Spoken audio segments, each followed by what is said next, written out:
Maestro Antonio Álvarez Mesta, muy buenos días. Muy buen día. Muchas veces, Francisco, me provoca que modifique lo que traigo preparado.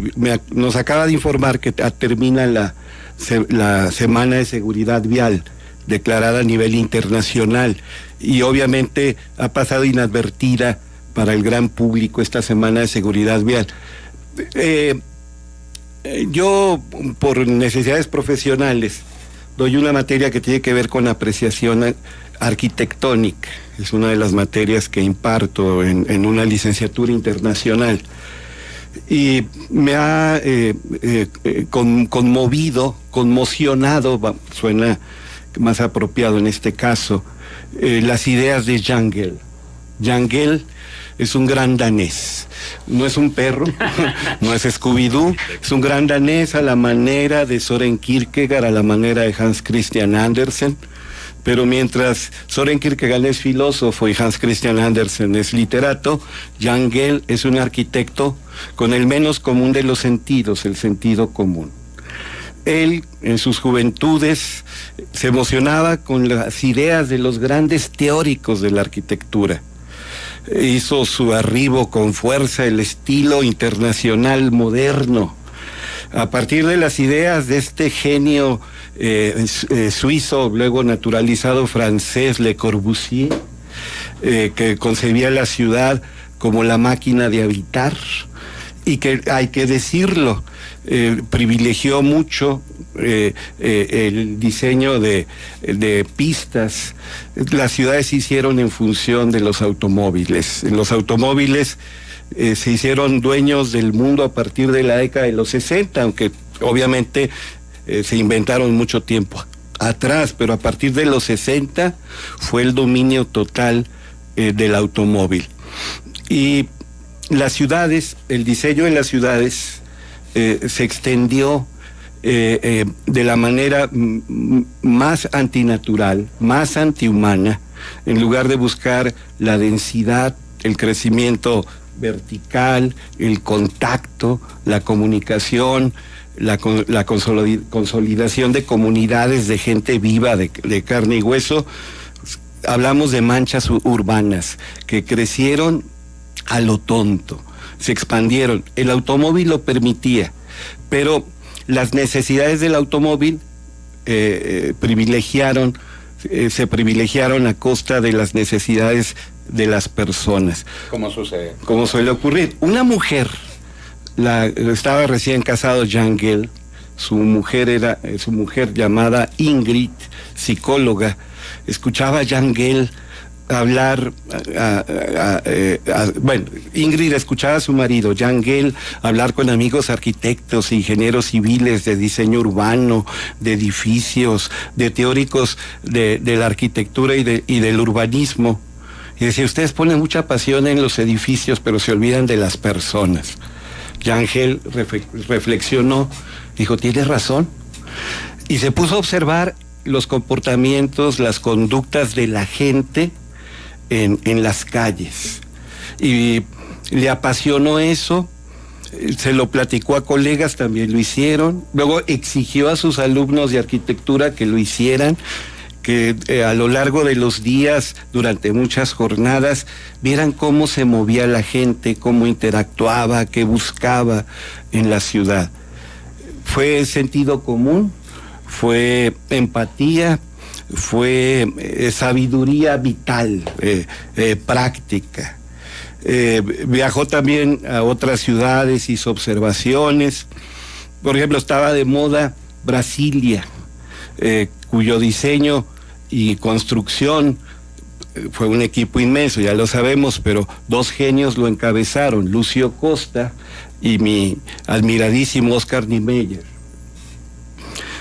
Pero decía, Brasil es una universidad, es una ciudad hermosa para ver desde las alturas, en un helicóptero, pero no es una ciudad hermosa para vivir. Es una ciudad para el automóvil, para las grandes distancias, muy ortogonal, muy favorecedora de la velocidad.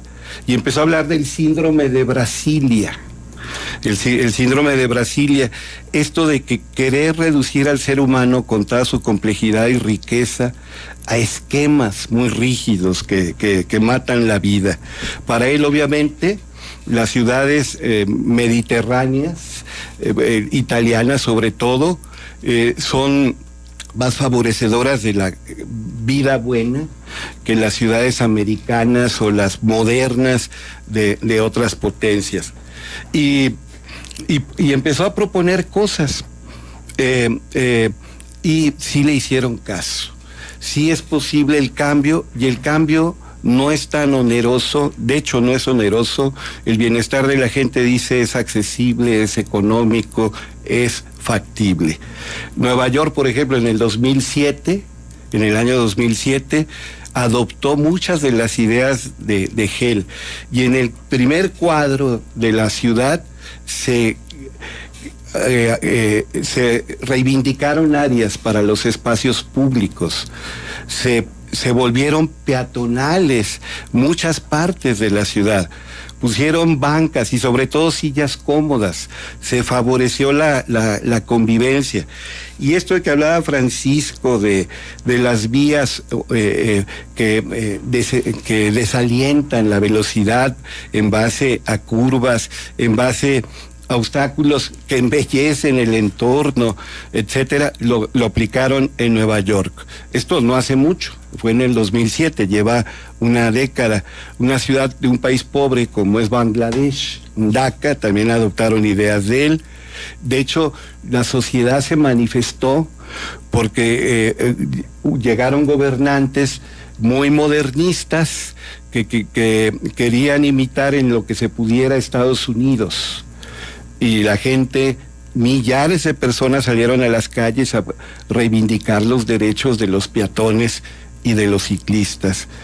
En Melbourne, Australia, por ejemplo, enormes edificios y callejones lúgubres que desalentaban a la gente por miedo a un asalto, a un delito. Y se les ocurre, por ejemplo, abrir puertas, crear habitaciones y áreas en la parte que da los callejones, se llenan de cafeterías, se llenan de restaurantes, de tiendas, y los callejones son la parte más dinámica y vital de Melbourne, Australia. Aquí mismo en Latinoamérica, por ejemplo, aquí en alguna ocasión aquí hablé de Antanas Mockus y de Enrique Peñalosa, dos políticos de partidos distintos y ellos mismos de ideas muy diferentes que se unieron en beneficio de la ciudad de Bogotá. Antanas Mockus, un antiguo rector, un matemático y filósofo, un académico, se convierte en el alcalde de lo que él quiere llamar la ciudad zanahoria, propuso la zanahorización de Bogotá. Y entre otras cosas decía, lo primero es la seguridad y el bienestar de las personas.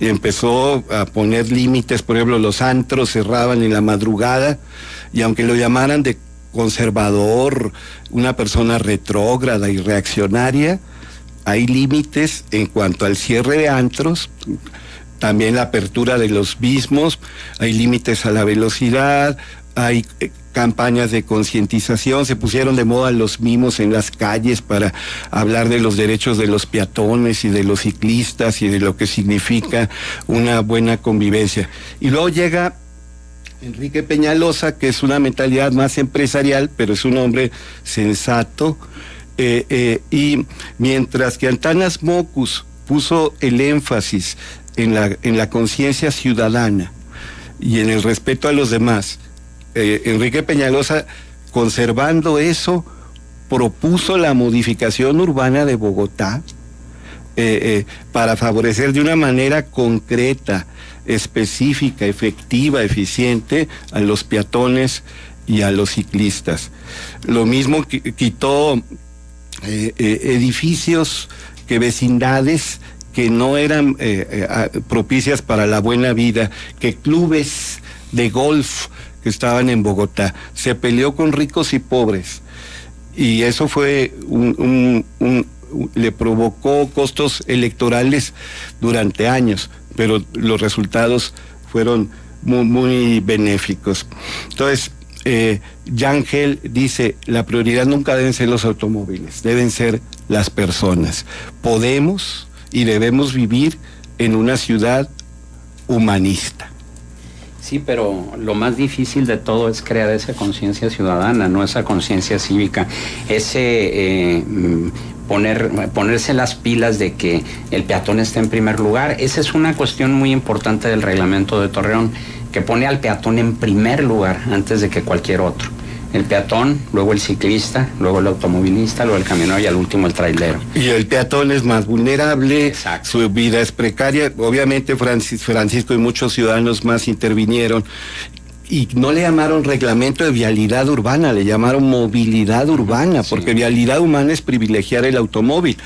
Ahora, el colmo de los colmos es que en centros, en el estacionamientos de centros comerciales, tú desciendes de tu vehículo si llegaste en un coche y tienes que cuidarte que alguien te atropelle, porque incluso hay exceso de velocidad en los estacionamientos. Sí. No solamente es en las calles, avenidas y bulevares.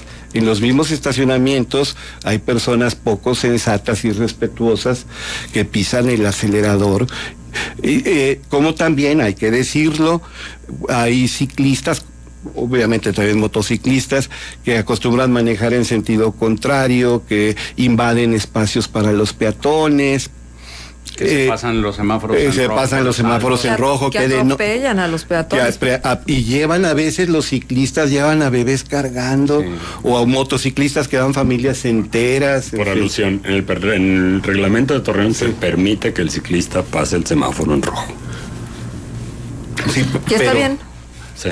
Pegado al cordón. Está bien que pase. Sí, la parte más difícil, más insegura como ciclista es cuando arrancas con el verde entre los coches. Okay. Si te dan chance de que al parar te pares, veas que no venga nadie y pases tú primero en la bici, es muchísimo más seguro que esperarte junto con los coches a que prenda el verde. Mira, eso es importante que lo sepamos, porque luego enjuiciamos a los ciclistas. Claro, por eso dije ahorita, a ver, un momento. Pero con precaución, ¿verdad? Claro. Te voy a decir una cosa, lo que le pasó a alguien de aquí de nuestro equipo de noticieros, prácticamente un ciclista la atropelló, la golpeó, sí, y se van tan campantes, o sea, porque tampoco hay conciencia y tampoco hay responsabilidad. Y también existe lo que se llama la tiranía del débil. Yo leo redacciones de alumnos y me han contado experiencias muy difíciles que vivieron su familia cuando se involucraron en un accidente con un ciclista, como la extorsión policíaca, como el chantaje, como tratar de sacarle la máxima cantidad de dinero cuando muchas veces el responsable fue el ciclista. Bueno, pero la idea es que el respeto es primordial, que el sentido común, que es el menos común de los sentidos, debería ser el frecuente, el recurrente, el permanente. Y Yangel nos invita a pensar en la convivencia, en la comunidad, en la idea de ciudad.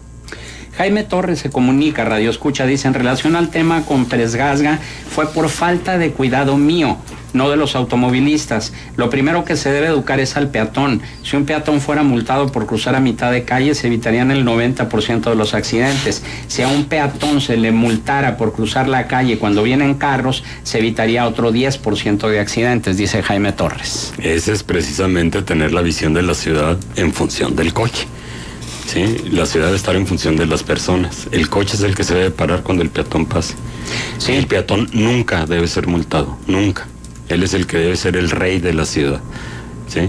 Y ahorita lo que tenemos es el coche como el rey de la ciudad, y eso es lo que tiene que cambiar. Aunque te atraveses a mitad de calle, aunque salgas de un coche donde tú no estás viendo. Ese espacio no, pero si el semáforo está en verde para el vehículo, no se va a atravesar el peatón y generar un accidente cuando el que tiene el verde es el vehículo, ¿no? Digo, creo que ni tanto que queme al santo, ni tanto que no lo alumbre. A ver, ¿la calle es espacio público, sí o no? Sí. Sí. El artículo 2 del reglamento de movilidad de la ciudad de Torreón dice que la prioridad en el uso del espacio público es del peatón. Sí. La prioridad en el uso.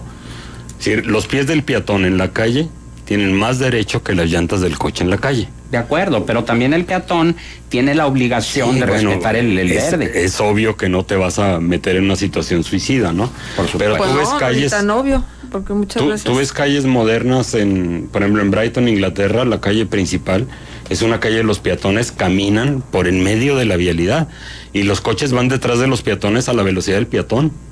Porque la calle tiene, el peatón tiene prioridad y si quiere caminar por en medio de la calle, camina por en medio de la calle y el coche se tiene que adaptar. Ay, joder. A eso estamos llegando y para mí esa es una ciudad muchísimo más agradable, segura y bonita que una ciudad en donde los coches van a toda velocidad, ¿no? Yo nada más una Años última cosa. Aparte de los derechos del peatón, yo creo primer derecho del peatón, déjenos ser peatones. Es muy difícil caminar en Torreón. Sí.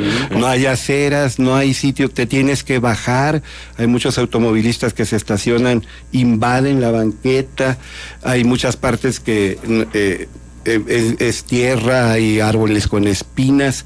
Es tremendamente difícil desplazarse caminando en Torreón. Y no solo por la temperatura extrema, no, sino por la falta de vialidades propias para el peatón y vialidades propias para el ciclista. Y yo he visto que se construyen ciclovías y las autoridades son las primeras que invaden las ciclovías con sus vehículos. Todos los días voy a una universidad y hay una ciclovía originalmente hermosa, hasta ponen vehículos a la venta ahí, llegan patrullas y camionetas a las fondas o restaurantes que hay por ahí y se estacionan en las ciclovías. Entonces, sí se dedicaron recursos, se dedicó tiempo y esfuerzo, pero no se respeta. El respeto es fundamental. Bien, y finalmente, si pudieras, me llamó la atención lo que dijiste ahorita en tu colaboración, Toño, que decías que me dejó conmovido, es más, conmocionado. ¿Cuál sería la diferencia entre conmovido y conmocionado? Son metaplasmos. Hay muchas palabras que la original coexiste con la más reciente. Fierro, hierro, por ejemplo, aprender con H, aprender sin H. Con el paso del tiempo van adquiriendo semánticas diferentes, significados distintos. Porque los dos es mover, sí, ¿no? Sí, conmovido y conmocionado semánticamente de origen son lo mismo. Correcto. Obviamente conmocionado da una idea. Conmovido tiene que ver con tristeza, con que me tocó el corazón. El otro es físico, como tú. Exacto. Todo el ser, efectivamente. Muy bien, Toño, un punto de contacto. Con mucho gusto. antonioalvarezmesta@hotmail.com. Son las 9 de la mañana con 2 minutos. Le recordamos la pregunta de hoy. ¿Qué opina usted de las filtraciones de información en las campañas políticas y en el ejercicio gubernamental? Ese es el tema de nuestra mesa de análisis, precisamente, filtraciones en campaña y en el ejercicio gubernamental. Las opciones que le presentamos en Twitter y en nuestra página, en nuestro portal Noticieros Grem. De acuerdo, el fin justifica los medios. En desacuerdo, deberían penalizarlas y no tengo elementos para opinar. Siga con nosotros.